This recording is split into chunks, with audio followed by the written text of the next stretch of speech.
Hello student, welcome back to my channel. तो आज हम सीटेट जुलाई 2026 से रिलेटेड वीडियो लेकर के आए हैं और इसमें हम हिंदी व्याकरण की बात करेंगे और कुल प्रश्नों की संख्या जो है 100 होगा। और हो सकता है आपको इसमें से क्वेश्चन जो है इसी वीडियो में से आए, तो पूरा वॉच कीजिए वीडियो को। चलते हैं वीडियो की तरफ। चैनल को सब्सक्राइब कर लीजिए और शेयर करना ना भूलिएगा। पहला क्वेश्चन है, भाषा की सबसे छोटी इकाई क्या है? तो वर्ण है। क्या भाषा की सबसे छोटी इकाई? वर्ण। उसका दूसरा क्वेश्चन है, ज्ञ वर्ण की किन दो वर्णों से बनता है? तो ज और या, मतलब ये दोनों से मिलकर के जो है ज्ञ बनता है। ठीक है, चलिए नेक्स्ट क्वेश्चन है, हिंदी में मूलतः वर्णों की संख्या कितनी है? तो हिंदी में मूलतः वर्णों की संख्या की बात करें तो 52 है। कितनी है? 52। चौथा क्वेश्चन है, कंठ्य ध्वनि कौन सी है? जो कंठ से निकलता है वह ध्वनि कौन सी है? क और ख। ये देखिए, जब आप बोलिएगा ना क ख ग घ अंग, ये सभी आपका कंठ से निकलता है। ठीक है, option number A right answer होगा। क्वेश्चन नंबर 5 है, घ का उच्चारण स्थान क्या है? तो घ कहाँ से बोला जाता है? तो यहाँ पे देखा जाए तो घ जो है आपके कंठ से बोलता है। जैसे क ख ग घ अंग, ये सब क्या है आपके कंठ से बोलता है, निकलता है आवाज। शुद्ध वर्तनी का चयन कीजिए, यानी इसमें कौन सा शुद्ध है? तो इसमें कौन सा शुद्ध है आप लोग कमेंट में बताइए। तो इसमें उन्नति जो है वो क्या है? शुद्ध है। क्या है? उन्नति शुद्ध है। चलिए 7 नंबर देखते हैं। 7 नंबर क्वेश्चन है, दो वर्णों के मेल से होने वाले विकार को क्या कहते हैं? दो वर्णों के मेल से जो विकार उत्पन्न होता है उसे हम लोग संधि कहते हैं। क्या बोलते हैं? संधि बोलते हैं। नेक्स्ट है, संधि कितने प्रकार के होते हैं? तो संधि के जो होते हैं मूलतः 3 प्रकार होते हैं। कितने प्रकार होते हैं संधि के? 3 प्रकार होते हैं। 9वां क्वेश्चन है, दयानंद में प्रयुक्त संधि का नाम है। दयानंद में कौन सा संधि छुपा हुआ है? तो इसमें देखा जाए तो दीर्घ संधि छुपा है। कौन सा संधि छुपा हुआ है? दीर्घ संधि। 10वां क्वेश्चन, सदैव में प्रयुक्त संधि कौन सा है? सदैव में जो प्रयुक्त संधि है वो कौन सा है? तो स्वर संधि। सदैव में कौन सा संधि प्रयुक्त है? तो स्वर संधि प्रयुक्त है इसमें। चलिए 11 नंबर है, उपसर्ग का प्रयोग होता है। शब्द के आदि में होता है, शब्द के मध्य में होता है, शब्द के अंत में होता है, या कोई नहीं। तो यहाँ पे जो उपसर्ग होता है वो होता है शब्द के आदि, मतलब शुरुआत में जो होता है उपसर्ग का प्रयोग होता है। क्वेश्चन 12 है, प्रख्यात में प्रयुक्त उपसर्ग है। प्रख्यात में कौन सा उपसर्ग इस्तेमाल किया गया है? तो प्र। कौन सा है? प्र है। Option number A right answer होगा। चलिए यहाँ पे क्वेश्चन नंबर 13 पे आ गए हैं। क्वेश्चन नंबर 13 है, कहता है समास का शाब्दिक अर्थ क्या होता है? तो 13 का क्या होगा? संक्षेप। समास का शाब्दिक अर्थ क्या होगा? संक्षेप, मतलब एकदम कम में। 14 नंबर क्वेश्चन, अवयवी भाव समास का उदाहरण है। तो अवयवी भाव समास का उदाहरण क्या होगा? यथाशक्ति। क्या होगा? यथाशक्ति। चलिए 15 नंबर क्वेश्चन है, लंबोदर में कौन सा समास है? लंबोदर यानी जिसका उदर बड़ा है उसमें कौन सा समास है? तो बहुव्रीहि। कौन सा है? बहुव्रीहि। 16 नंबर, देश प्रेम में कौन सा समास है? देश प्रेम में कौन सा समास है? तो इसका राइट आंसर होगा तत्पुरुष। देश प्रेम में कौन सा समास है? तत्पुरुष। चलिए 17 नंबर क्वेश्चन है, मृग नयनी में कौन सा समास है? मृग नयनी में कौन सा समास है? कर्मधारय। कौन सा समास है? कर्मधारय। 18 नंबर, हिंदी किस भाषा परिवार की भाषा है? हिंदी किस भाषा परिवार की भाषा है? तो इसका राइट आंसर होगा भारोपीय। कौन सा होगा? भारोपीय, या भारतीय भी बोल सकते हैं। और उसका नेक्स्ट क्वेश्चन है, भारत में सर्वाधिक बोली जाने वाली भाषा कौन सी है? तो सबसे ज्यादा हिंदी बोली जाती है। उत्तर भारत में देखा जाए तो अधिकतर भाषा क्या बोलती है? हिंदी। तो सबसे ज्यादा भारत में हिंदी भाषा का ही उच्चारण होता है। 20 नंबर, हिंदी भाषा का जन्म हुआ है किससे हुआ? हिंदी भाषा कौन सी भाषा से निकली? तो हिंदी जो अपभ्रंश भाषा है। कौन सी भाषा है? अपभ्रंश भाषा है, और संस्कृत ही से इसकी उत्पत्ति है, यानी देवनागरी इसका लिपि है। 21 नंबर, सावधानी शब्द में प्रयुक्त प्रत्यय कौन सा है? सावधानी। सावधान में कौन सा है? ई छुपा हुआ है। प्रत्यय क्या है? ई। अब प्रत्यय कहाँ जुड़ता है? तो हमेशा जो है वो शब्द के अंत में जुड़ता है। 22वां क्वेश्चन है, कवि का स्त्रीलिंग रूप क्या होगा? तो कवि का क्या होगा? कवित्री होगा। क्या हो जाएगा? कवि का कवित्री। Option number A right answer. 23वां क्वेश्चन है, सूर्य का स्त्रीलिंग रूप है। सूर्य का क्या होगा स्त्रीलिंग रूप? यहाँ पे 4 है, सूर्यायनी, सूर्या, सूर्याई, सूर्यायन।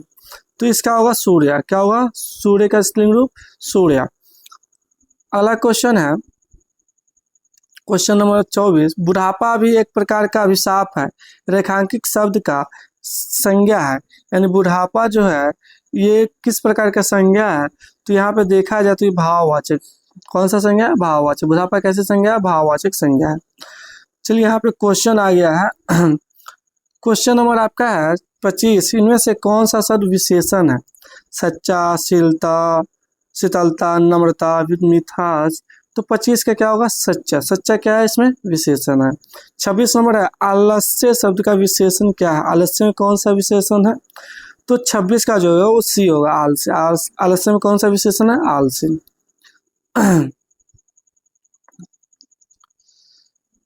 चलिए अगला क्वेश्चन है अमृत का पर्यायवाची शब्द क्या है, तो अमृत का जो पर्यायवाची शब्द हो जाएगा वो सुधा हो जाएगा, क्या हो जाएगा, सुधा। 28 नंबर आकाश का पर्यायवाची शब्द क्या होगा, तो व्योम हो जाएगा, क्या हो जाएगा, ऑप्शन सी व्योम। 29 नंबर क्वेश्चन है अस्थावर का विलोम क्या होगा, तो अस्थावर का विलोम क्या होगा, जंगम। क्या होगा, अस्थावर का विलोम जंगम हो जाएगा, option number D right answer. 30 का मौन का विलोम शब्द क्या होगा, मुखर। मौन का विलोम शब्द क्या होगा, मुखर होगा। 31 नंबर क्वेश्चन है उन्मूलन का विलोम क्या होगा। उन्मूलन का विलोम क्या होगा, आप लोग कमेंट में बताइए। तो इसका वो रोपण, उन्मूलन मतलब क्या होता है, समूल नष्ट करना। रोपण मतलब क्या होता है, सृजन करना। 32 नंबर है जो पहले कभी नहीं हुआ है, वो क्या होगा, जो पहले कभी नहीं हुआ है उसे हम क्या बोलते हैं, अभूतपूर्व। क्या बोलेंगे, अभूतपूर्व। 33 नंबर क्वेश्चन है जो सब कुछ जानता हो। सब कुछ जानने वाला क्या होता है, सर्वज्ञ होता है। क्या होता है, सब कुछ जानने वाला सर्वज्ञ। 34 नंबर जिसकी गर्दन सुंदर हो, जिसकी गर्दन सुंदर हो वो क्या होगा, सुग्रीव होगा। क्या होगा, सुग्रीव होगा। किसकी गर्दन सुंदर थी, तो सुग्रीव के। 35 नंबर क्वेश्चन है अंगूठा दिखाना मुहावरे का अर्थ है, तो अंगूठा दिखाने मुहावरे का अर्थ क्या है, इनकार करना। क्या है, इनकार करना। 36 नंबर अंधे की लकड़ी का अर्थ क्या है, एकमात्र सहारा। अंधे की लकड़ी का मतलब एकमात्र सहारा। उसके बाद आंख का तारा होना क्या होता है, बहुत प्रिय होना। क्या होता है, बहुत प्रिय होना या अत्यंत प्रिय होना। ऑप्शन नंबर सी क्या हो जाएगा, राइट आंसर हो जाएगा। चलिए 38 नंबर क्वेश्चन हम लोग देख लेते हैं। 38 नंबर क्वेश्चन क्या कहता है, तो 38 नंबर क्वेश्चन पे हम लोग आ चुके हैं। और इससे पहले आप 38 नंबर क्वेश्चन पे हम बढ़े तो आप उस चैनल पे नए हैं तो सब्सक्राइब कर लीजिए और दोस्तों में शेयर कीजिए। और आगामी नेक्स्ट सीटेट में हिंदी व्याकरण से जो है आप अच्छे अंक प्राप्त कीजिए, ठीक है। चलिए गागर में सागर भरना का अर्थ क्या है, तो गागर मतलब क्या होता है, कम में क्या होता है, बहुत कुछ कहना, यानी कम शब्दों में बहुत कुछ कहना। ऑप्शन नंबर सी क्या हो जाएगा, इसका राइट आंसर हो जाएगा। 39 नंबर क्वेश्चन है काला अक्षर भैंस बराबर, तो मतलब काला अनपढ़ किसके लिए भैंस बराबर, जो अनपढ़ व्यक्ति होगा। क्या होगा, जो मूर्ख होगा उसके लिए क्या होगा, काला अक्षर भैंस बराबर होगा। चलिए 40 नंबर क्वेश्चन देखते हैं शांत रस का स्थायी भाव क्या है। शांत रस का स्थायी भाव क्या है, निर्वेद। क्या है, निवेद। चलिए 41 नंबर क्वेश्चन है वीर रस का स्थायी भाव क्या है। वीर रस का स्थायी भाव क्या है, उत्साह। वीर रस का स्थायी भाव क्या है, उत्साह। चलिए 42 नंबर है चौपाई के प्रत्येक चरण में मात्राएं होती है। चौपाई के प्रत्येक चरण में कितनी मात्राएं होती है, 16 मात्राएं होती है। कितनी होती है, 16। 43 में दोहा के प्रथम चरण में कितनी मात्राएं होती है, यानी जो दोहा स्टार्ट होता है उसके पहले चरण में कहता है कितनी मात्राएं होती है, तो इसकी संख्या हो जाएगी 13। कितनी हो जाएगी, दोहा में 13, चौपाई में 16, यह जरूर रखिएगा। अगला है कनक कनक ते सौगुनी में अलंकार है। कनक कनक ते सौगुनी में कौन सा अलंकार है, तो ये है यमक। कौन सा है, यमक। 45 में क्वेश्चन है तरनी तनुजा तत्तमाल में अलंकार है। तरनी तनुजा तत्तमाल में अलंकार कौन सा है, तो 45 का होगा अनुप्रास। कौन सा समास है, अनुप्रास समास, अलंकार सॉरी। कारक के कितने भेद हैं, तो कारक के कितने 8 भेद हैं। 47 नंबर है अपदान कारक का चिन्ह कौन सा है, तो इसमें क्या होगा, से मतलब क्या, अलग होना। चलिए 48 में क्वेश्चन सप्त ऋषि का संधि विच्छेद। सप्त ऋषि का मतलब क्या होता है, 7 ऋषि और सप्त और ऋषि, तो इसमें इसका संधि विच्छेद करना है तो कैसे होगा, तो सबसे पहले क्या करेंगे, सप्त और फिर क्या होगा, सप्त धन ऋषि, सप्त ऋषि, सप्त जोड़ धन ऋषि, तो सप्त ऋषि ऑप्शन नंबर ए राइट होगा। पवन का सही संधि विच्छेद क्या है, पवन, प जोड़ वन होगा या पा जोड़ वन होगा, तो आप लोग बताइए कमेंट में क्या होगा। तो पो जोड़ अन, पोवन, क्या होगा, पो जोड़ अन यानी पवन, ओकार क्या हो जाएगा, यहाँ पे साइलेंट हो जाएगा। ठीक है। 50 नंबर, हिंदी वर्णमाला में अयोग्य वाह वर्ण कौन से है? हिंदी वर्णमाला में अयोग्य वाह वर्ण कौन सा है? तो इसका राइट आंसर हो जाएगा अंगा अ। अंगा और अ जो है अयोग्य वाह वर्ण होते हैं हिंदी वर्णमाला में।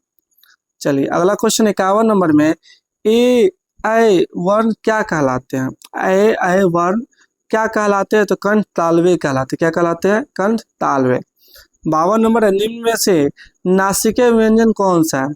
यानी कौन सा इसमें नासिके व्यंजन है? तो यहाँ जो है क्या है, यहाँ जो है आपका नासिके व्यंजन है। चलिए अगला है, वर्णमाला किसे कहते हैं? 53 नंबर, तो वर्णमाला किसे कहेंगे?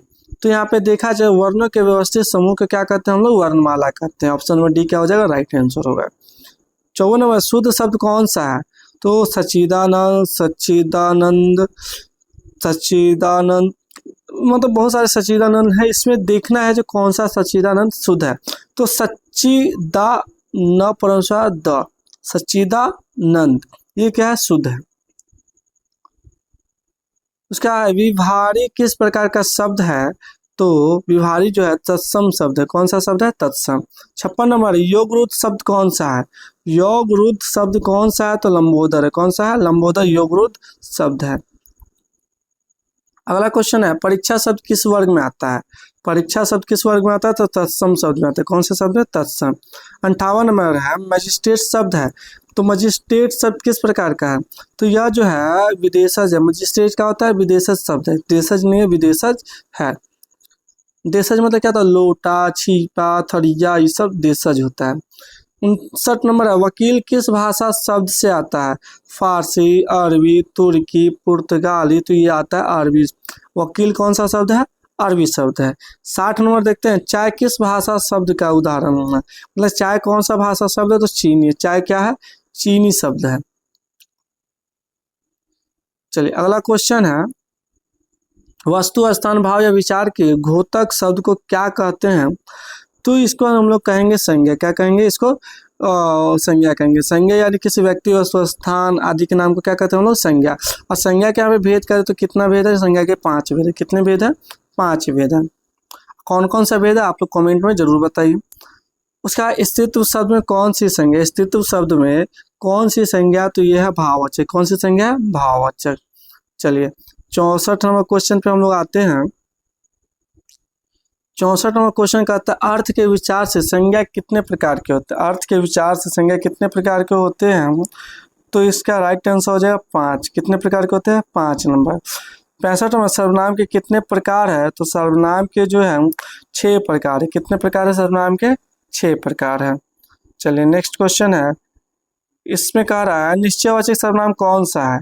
निश्चयवाचक सर्वनाम कौन सा है? तो यह क्या है? निश्चयवाचक सर्वनाम, यानी यह जो है कलम, तो यह कलम ही क्या है? निश्चय है, जो ये कलम ही है, दूसरा चीज नहीं है। 67 नंबर है, इनमें से अनिश्चयवाचक सर्वनाम कौन सा है? तो कोई, यानी कोई आया होगा, कोई गया होगा, यानी कोई क्या है? अनिश्चय, यानी इसमें क्या निश्चयता का भाव नहीं प्रकट होता है। चलिए 68 नंबर क्वेश्चन है, विशेषण के कितने भेद हैं? तो विशेषण के जो है 4 भेद है। कितने भेद है विशेषण के? 4 भेद है। 69वां क्वेश्चन है, गुणवाचक विशेषण कौन सा है? तो गुणवाचक विशेषण कौन सा है? तो नया। नया क्या है? गुणवाचक विशेषण है। 70वां क्वेश्चन है, इनमें से कौन सा शब्द क्रिया है? यानी ऐसा शब्द इसमें कौन है जो क्रिया? खाना है, सुंदर है, आज है, वहाँ है, इसमें बताना क्रिया कौन सा है? तो खाना क्या है? क्रिया। खाने का काम क्या करते? क्रिया ही हो रहा है ना। किसी काम को करने को क्या कहते? क्रिया कहते हैं। अकर्मक क्रिया का उदाहरण कौन सा है? तो अकर्मक क्रिया का उदाहरण हुआ सोता है। सोना क्या है? अकर्मक क्रिया। चलिए, हाथ कंगन को आरसी क्या मतलब? पढ़े लिखे को फारसी का पूरा होता है, तो हाथ कंगन को आरसी का क्या मतलब क्या होता है? तो प्रत्यक्ष को प्रमाण की जरूरत नहीं होती। यानी हाथ कंगन को आरसी क्या, पढ़े लिखे को फारसी क्या, ये पूरा सेंटेंस अगर हम कहे तो इसमें प्रत्यक्ष को प्रमाण की आवश्यकता नहीं होती है। 73 नंबर है, गायक का सही संधि विच्छेद क्या है? तो गायक जो है, इसका संधि विच्छेद अगर देखें तो गैज और अक, गैज और अक क्या है? गायक। गैज और अक इज इक्वल टू गायक, ये इसका संधि विच्छेद हो जाएगा। राइट आंसर ए हो जाएगा। चलिए 74 नंबर है, अभिषेक का सही संधि विच्छेद है। अभिषेक, अभी जो शेख, अभिजोड़ शेख कौन सा इसमें अभिषेक सही है? तो 74 का जो है अभिजोड़ दंती साई का शेख, ये सही है। ठीक है। 75 नंबर है स्वागत में प्रयुक्त संधि कौन सा है? स्वागत में कौन सा संधि है? तो ये यन संधि। स्वागत में कौन सी संधि है? यन संधि है। चलिए उसके बाद है मोहोष्ण का सही संधि विच्छेद। मोहोष्ण का सही संधि विच्छेद क्या है? महाउष्ण। क्या है? महाउष्ण। चलिए 77 नंबर क्वेश्चन पे हम लोग आ गए हैं, और इससे पहले आगे बढ़े आप उस चैनल को जरूर सब्सक्राइब कर लीजिए और दोस्तों में जरूर शेयर कीजिए, जिससे आपका सीटेट में हिंदी व्याकरण से आपका एक भी प्रश्न गलत ना हो। 77 नंबर है प्रत्युपकार का सही संधि विच्छेद है। प्रत्युपकार का सही संधि विच्छेद कौन सा है? तो यह प्रतिजोड़ उपकार, प्रतिधन उपकार। 78 नंबर है निरर्थक का सही संधि विच्छेद कौन सा है? निरर्थक, निर्जोड़ अर्थक, निर्जोड़ अर्थक, निजोड़ अर्थक। बी नंबर क्या है इसका? संधि विच्छेद राइट हो जाएगा, निरर्थक। 79 नंबर है, सॉरी थोड़ा ज्यादा ऊपर हो गया। 79 नंबर क्वेश्चन, उज्ज्वल का सही संधि विच्छेद क्या है? उज्ज्वल का सही संधि विच्छेद क्या है? उदजोड़ जवल। उदजोड़ जवल क्या है इसका? उज्ज्वल का सही संधि विच्छेद है। 80 नंबर दिगंबर में प्रयुक्त संधि है। दिगंबर में कौन सा संधि है? तो व्यंजन संधि है। दिगंबर में कौन सा संधि है? तो व्यंजन संधि है। चलिए 81 नंबर क्वेश्चन है प्रत्यय कहाँ जुड़ता है? प्रत्यय कहाँ जुड़ता है? तो अंत में जुड़ता है। प्रत्यय हमेशा कहाँ जुड़ता है? अंत में। 82 नंबर लेखक शब्द के अंत में कौन सा प्रत्यय? लेखक शब्द के अंत में कौन सा प्रत्यय है? तो ये है अक। कौन सा है? अक। इसका 83 नंबर हम लोग देखते हैं प्रतिकूल शब्द में कौन सा उपसर्ग है? प्रतिकूल शब्द में कौन सा उपसर्ग है? तो प्रति। कौन सा है? प्रति। 84 नंबर चिरायु शब्द में प्रयुक्त उपसर्ग है। चिरायु शब्द में प्रयुक्त उपसर्ग कौन सा है? तो इसका राइट आंसर होगा चीर। कौन सा होगा? चीर जो है इसमें प्रयुक्त उपसर्ग है। चलिए आगे है 85 नंबर धुंधला शब्द में प्रयुक्त प्रत्यय कौन सा है? धुंधला में कौन सा प्रयुक्त प्रत्यय है? तो ला। कौन सा है? ला। 86 नंबर दो या दो से अधिक शब्दों से मिलकर बने हुए नए सार्थक शब्द को क्या कहते हैं? तो दो या दो से अधिक से बने मिलकर बने नए शब्द को हम लोग क्या कहेंगे? तो इसको हम लोग क्या कहते हैं? समास बोलेंगे। क्या होगा? समास। 87 नंबर क्वेश्चन है जिस समास के दोनों पद अप्रधान होते हैं वहां पर कौन सा समास होता है? यानी जिस समाज में दोनों पद अप्रधान होगा वहां पर समास पूछा है कौन सा समास है? तो ये हो जाएगा बहुव्रीहि समास। कौन सा होगा? बहुव्रीहि समास। 88 नंबर क्वेश्चन है जितेंद्र में कौन सा समास है? तो जितेंद्र में जो है वो बहुव्रीहि समास है। कौन सा जितेंद्र में? तो बहुव्रीहि समास है। ठीक है। चलिए 89 नंबर क्वेश्चन देखते हैं। 89 नंबर क्वेश्चन है दीनानाथ में कौन सा समास है? तो इसका होगा कर्मधारय। दीनानाथ में कौन सा समास है? कर्मधारय। 90 नंबर है दशानन में कौन सा समास है? तो दशानन में बहुव्रीहि समास है। कौन सा है? बहुव्रीहि समास है। 91 नंबर है मुख दर्शन में कौन सा समास है? मुख दर्शन में कौन सा समास है? तत्पुरुष। मुख दर्शन में कौन सा समास है? तत्पुरुष। 92 नंबर है निशाचर में कौन सा समास है? निशाचर में कौन सा समास है? तो बहुव्रीहि समास है। कौन सा है? बहुव्रीहि समास है। चलिए 93 नंबर है क्वेश्चन चौराहा में कौन सा समास है? तो चौराहा में जो है द्विगु समास है। कौन सा है? द्विगु समास। 94 नंबर है पुरोहित में उपसर्ग है। पुरोहित में उपसर्ग कौन सा उपसर्ग है? तो इसका राइट आंसर होगा पूरा। कौन सा है? पूरा। चलिए 95 नंबर है संस्कार शब्द में किस उपसर्ग का प्रयोग हुआ है? संस्कार शब्द में किस उपसर्ग का प्रयोग हुआ है? तो संस्कार में सम। क्या है? सम जो है इसका प्रयोग हुआ है। 96 नंबर है सावधानी शब्द में प्रयुक्त प्रत्यय है। सावधानी में प्रत्यय कौन सा? सावधानी। सावधानी ई प्रत्यय है। कौन सा है? ई। चलिए 97 नंबर क्वेश्चन देखते हैं कनिष्ठ शब्द में प्रयुक्त प्रत्यय है। कनिष्ठ। कनिष्ठ में कौन सा प्रत्यय है? तो ईस्ट। कौन सा है? ईस्ट। 98 नंबर क्वेश्चन है निम्न में से कौन सा शब्द अरबी भाषा का है? यानी ये चार है कमीज, गमला, अदालत, बाल्टी। अब इसमें कह रहा है कौन सा शब्द जो है अरबी में है? तो इसका अदालत जो है अरबी भाषा है। कौन सा भाषा है? अदालत अरबी भाषा का शब्द है। चलिए 99 नंबर क्वेश्चन है कवि का स्त्रीलिंग शब्द है। कवि का कौन सा स्त्रीलिंग शब्द होगा? ये दोहराया मतलब प्रश्न दोहरा गया है, और ये ऑप्शन में देखा जाए ना तो ये जो है ये और ये दोनों जो है सेम है। यानी हमारे पास क्या होगा? ऑप्शन नंबर ए जो होगा कवियत्री जो हो जाएगा इसका राइट आंसर हो जाएगा ऑप्शन नंबर सी। और 100 नंबर है, कारक के कितने भेद हैं? तो कारक के 8 भेद हैं। कितने भेद है बच्चों? 8 भेद। तो इस प्रकार से हमने सीटेट का जो है 2026 के लिए हिंदी व्याकरण का 100 जो है क्वेश्चन ऑब्जेक्टिव का प्रैक्टिस सेट किया है। और नेक्स्ट वीडियो में हम और भी प्रश्न लेकर के आएंगे, तो आप लोग चैनल से जरूर जुड़ जाइए। हमारे चैनल पे आपको सीटेट का PYQ अभी करा रहे हैं, और अगर आप बिहार बोर्ड के स्टूडेंट हैं तो उसका भी प्रश्न उत्तर हम अभी करा रहे हैं, तो वहाँ भी आप जुड़ सकते हैं। मिलते हैं नेक्स्ट वीडियो में, तब तक के लिए जय हिंद।